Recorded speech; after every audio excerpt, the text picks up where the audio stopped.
Alhamdulillah, wa syukrulillah, kita masih diberi kesempatan oleh Allah untuk bersilaturahmi dalam ruang baru yang namanya eh, telekonferensi atau media-media Zoom. Hal ini hanya bisa dilakukan oleh generasi yang disebut dengan generasi milenial. Nah, generasi milenial ini generasi baru, generasi yang benar-benar mengalami percepatan peradaban yang sangat luar biasa cepat. Dari roda ke dari jalan kaki ke roda butuh ratusan tahun. Dari roda sampai ke mesin butuh ribuan tahun. Dari lukisan ke potret butuh ratusan tahun. Dari potret ke gambar hidup butuh ratusan tahun. Tapi anak-anak milenial melewati itu dengan sangat cepat.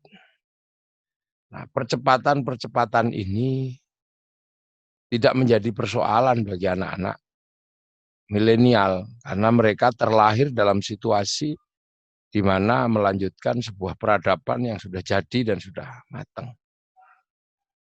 Akan tetapi ada satu hal yang menjadi cukup penting untuk dibicarakan, yaitu ada sesuatu yang melewati ruang dan waktu yang demikian panjang, tapi harus dipahami dengan bahasa-bahasa baru yang dimiliki oleh anak-anak baru. Apa itu? Yaitu agama. Yang dalam hal ini misalnya agama Islam. Agama Islam diturunkan oleh Allah di sebuah jazirah, namanya Jazirah Arab. Jazirah Arab ini punya sistem sosiologi, punya sistem antropologi, punya ruang dan waktu yang waktu itu di kisaran tahun 600. Sebuah peradaban yang di tahun itu hanya bisa dirasakan oleh orang-orang yang hidup di tahun itu. Nah, sesuatu yang terlahir dalam sosiologi dan antropologi geografis, maka harus bisa dipahami seiring waktu oleh orang di seluruh dunia dengan ruang dan waktu yang berbeda, dengan kondisi sosiologi, antropologi, geografi yang berbeda. Nah, inilah yang kemudian menjadi epistemologi yang disebut epistemologi dakwah. Atau epistemologi yang mengajak orang untuk memahamkan sesuatu yang terjadi dari ruang waktu yang berbeda dan tidak boleh terputus. Tidak boleh terputus. Peristiwa yang ada di Arab, peristiwa yang terjadi di tahun-tahun 600 harus dipahami oleh orang Sudan, harus dipahami oleh orang Indonesia, harus dipahami oleh orang Eropa, harus dipahami oleh orang Cina. Karena apa?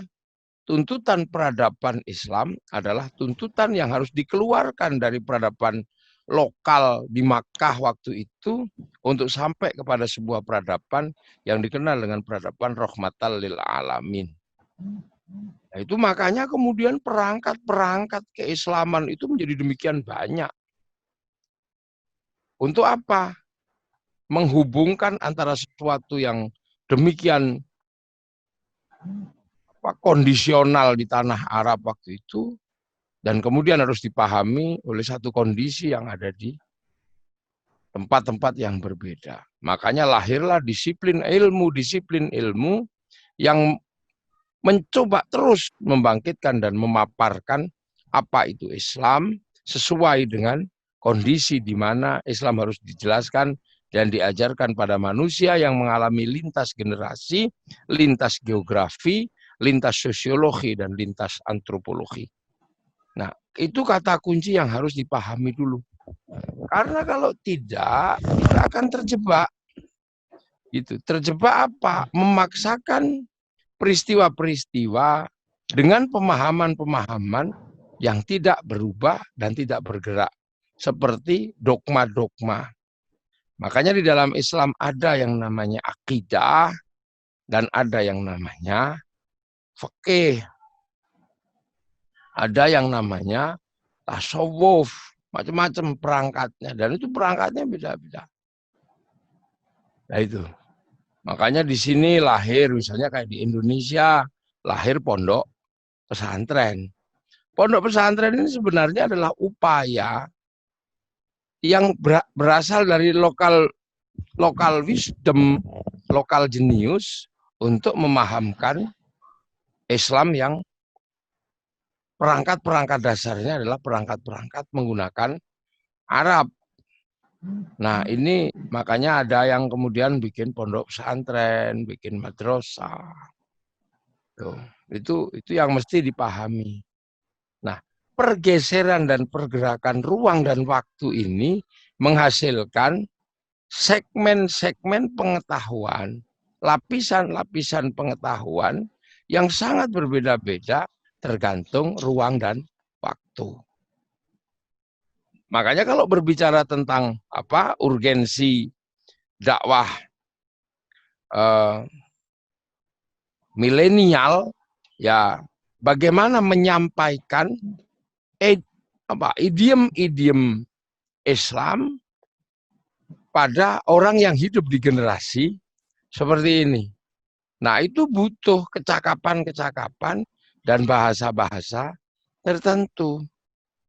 Contoh aja sekarang, apakah kebayang sebuah sistem pembelajaran tiba-tiba menggunakan cara yang demikian baru? Di Sudan tiba-tiba kita bisa bicara dengan saya yang ada di Jogja. Seperti tidak ada jarak. Saya bisa melihat sampean di sana, sampean bisa melihat saya di sana. Yang dulu ini hanya bisa dilakukan oleh para wali. Yang harus berzikir, menghafal, melakukan ritual-ritual doa, tirakat-tirakat yang mungkin puluhan tahun baru bisa berkomunikasi yang melintasi ruang dan waktu yang berbeda lah. Sekarang yang penting punya kuota bisa dilakukan. Ini hanya bisa dialami oleh anak milenial. Kemunculan pertama aja diharamkan. Kemunculan foto diharamkan. Makanya ada orang yang masih berbicara bahwa gambar itu haram. Itu adalah orang yang lupa dengan ruang waktu. Dia mengatakan gambar dan foto itu haram, tapi dia tidak bisa menghindari pembuatan foto di KTP. Tidak bisa menghindari pembuatan foto di paspor. Tidak bisa menghindari pembuatan foto saat pilkada, saat pemilihan legislatif, nggak bisa menghindari. Itulah contoh. Alat tukar waktu Islam pertama kali ada, itu adalah semi barter. Dan alat tukarnya, uangnya adalah emas dan perak. Makanya ketika kemudian muncul sistem perbankan di zaman milenial, ada yang kemudian terjebak pada epistemologi. Bahkan sampai tetap mengatakan bank itu haram, bank itu riba. Orang dipersilahkan untuk mengatakan itu, dan itu sah-sah saja. Akan tetapi orang yang mengatakan bank itu haram, dia juga tidak bisa lepas dari produk bank. Kemana-mana pakai uang. Uang itu produk bank. Tidak ada uang keluaran perusahaan di luar bank. Maka siapapun yang pakai uang, berarti dia menggunakan produk bank. Itu. Ngirim anaknya kemana-mana pakai transfer antar rekening produk bank. Pergi haji, bayar uang ke bank. Jadi dia bisa mengatakan bank itu haram, akan tetapi dia nggak bisa lepas dari bank. Loh makanya milenial ini adalah satu sistem sebenarnya. Sistem baru yang orang nggak bisa terjebak di situ. Orang bisa mengatakan, hati-hati dengan Yahudi. Ya waktu itu bisa. Karena orang di sekitaran Arab pergi haji naik onta. Tapi anti Yahudi di Indonesia dengan seluruh produknya nggak bisa. Karena orang Indonesia kalau pergi haji harus pakai pesawat. Pesawat itu Boeing ataupun Airbus, sahamnya sebagian besar adalah saham-saham perusahaan orang-orang Yahudi. Loh, inilah yang namanya bagaimana Islam ini harus terus dibawa dan dipegang oleh orang-orang yang mengerti bagaimana menghubungkan antara ruang dan waktu yang berbeda menjadi sebuah disiplin baru agar Islam tidak berhenti tapi tetap menjadi bagian dari seluruh perubahan zaman dan tetap menjadi rahmatan lil alamin. Nah, itu makanya inovasi-inovasi itu diperbolehkan di dalam dakwah. Makanya fikih dakwah sama fikih bahsul masail itu kadang agak berbeda. Fikih dakwah sama fikih bahsul masail bisa berbeda. Kan gitu. Fikih fikih fikih bahsul masail membicarakan bab bab makan anjing aja sudah panjangnya luar biasa. Tapi kalau fikih dakwah sederhana. Yai, saya kemarin nyekolahkan anak, bayar SPP-nya, jual anjing, boleh apa tidak? Kita bisa menjawab, ya nggak apa-apa, wong sudah terlanjur. Nah nanti kemudian tugas kita ini mengajari anaknya, lah anaknya yang mengajari orang tuanya. Loh itu bisa berbeda. Kan itu, orang mabuk, ya haram. Tapi kalau di dalam fikih dakwah kalau udah terlanjur mabuk bagaimana? Apakah kemudian akan ini pelan-pelan lah itulah makanya. Nah, perlintasan ruang dan waktu yang panjang yang kebetulan sampai kepada sistem milenial ini, makanya kemudian ada dakwah-dakwah, ada cara memahamkan Islam kepada satu generasi baru namanya generasi milenial yang dikenal dengan sistem dakwah milenial. Nah, itu cara penyampaian bahasanya pasti berbeda. Itu. Nah, inilah yang disebut dengan dakwah. Jadi dakwah itu bagaimana membawa Islam kepada satu ruang dan waktu yang berbeda, yang melintasi batas geologi, batas geografi, yang melewati batas epistemologi, yang melewati batas sosiologi. Nah, itu baru kemudian kalau di situ bisa. Kalau tidak bisa ya terjebak pada dogmatisme. Gitu. Nah, sekarang orang mulai lagi. Orang mulai lagi lupa dengan bahwa Islam ini melintasi ruang dan waktu. Makanya banyak sekali yang kemudian sekarang mundur. Kan gitu, mundur lagi. Mundur, banyak sekali yang mundur. Ini era demokrasi tiba-tiba mundur lagi ke khilafah. Ini era perbankan mundur lagi kepada bank riba. Ini eranya nuklir, tiba-tiba kembali berkuda dan memanah. Ini adalah eranya vaksin, mundur kembali minum kencing unta. Tapi mereka terlegitimasi dengan sebuah slogan kembali kepada Al-Quran dan Sunnah. Makanya kelompok-kelompok sosial yang terjebak kepada kembali pada Quran dan Sunnah ini lebih banyak menjadi masalah baru di dalam dunia Islam. Menjadi masalah baru yang akhirnya berbenturan sendiri sesama kaum muslimin. Itu. Jadi kita ini banyak akhirnya bermasalah.